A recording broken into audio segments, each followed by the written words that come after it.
వేడెక్కిస్తోంది. అయితే అసలు తుని విధ్వంస సమయంలో ఏం జరిగింది? రైలు దహనానికి దారితీసిన పరిస్థితులేంటో ఓసారి చూద్దాం.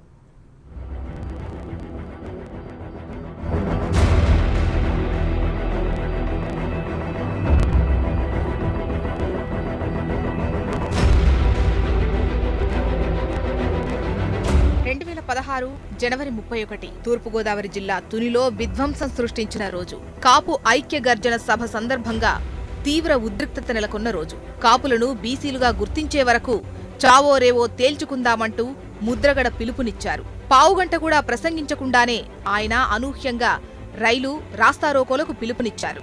దీంతో లక్షలాదిగా వచ్చిన ఆందోళనకారులు కొంతమంది ముద్రగడతో జాతీయ రహదారిపై రాస్తారోకో చేశారు. మరింత రెచ్చిపోయిన ఆందోళనకారులు రత్నాచల్ ఎక్స్ప్రెస్ లో 14 బోగీలకు నిప్పంటించారు. 8 పోలీసు జీపులను తుని రూరల్ పోలీస్ స్టేషన్ను తగలబెట్టారు.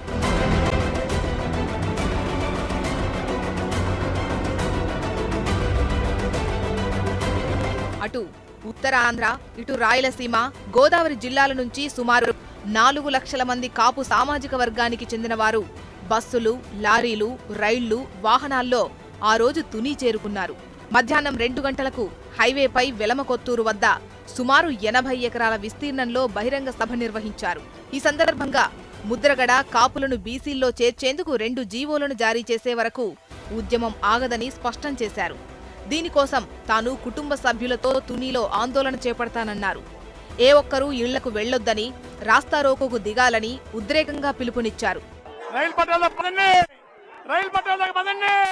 బీసీలో కలుపుతూ రిజర్వేషన్ కల్పించాలి.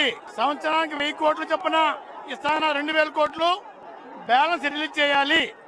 ఈ 2 డిమాండ్స్ కి నా జీవోలు కావాలి. బీసీలోంచి ఓసీలోకి అన్ని కూడా జీవో ద్వారా చేశారు. కమిషన్లు కాలయాపన కోసం తప్ప మాకు న్యాయం చేసిన కోసం కాదు. ఆ తర్వాత మధ్యాహ్నం 3 గంటల సమయంలో వేదిక సమీపంలోని హైవేపై తన వాహనంపై బైఠాయించారు. ఒక్కసారిగా సుమారు 1,00,000 మంది తుని రైల్వే స్టేషన్కు చేరుకున్నారు. అప్పటికే రైల్వే స్టేషన్కు సమీపంలో ఉన్న రత్నాచల్ ఎక్స్ప్రెస్ ను నిలిపివేశారు. ప్రతిఘటించిన డ్రైవర్ పోలీసులపైన దాడికి దిగారు. తీవ్రంగా గాయపరిచారు. రైలింజన్పై ఎక్కేశారు. ఇంతలో కొద్దిమంది రైలు బోగీలకు నిప్పంటించారు.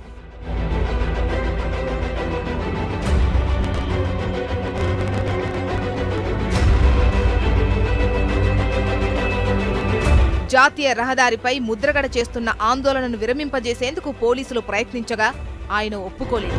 పోలీసులు గోబ్యాక్ అంటూ ఆందోళనకారులు రాళ్లు రువ్వి విధ్వంసం సృష్టించారు. ఇప్పుడు ఆ కేసు విచారణ పూర్తి చేసిన సిఐడి అధికారులు అరెస్ట్ల పర్వాన్ని ప్రారంభించారు. 10 మంది ఆందోళనకారుల అరెస్ట్తో తూర్పుగోదావరి జిల్లాలో అలజడి మొదలైంది.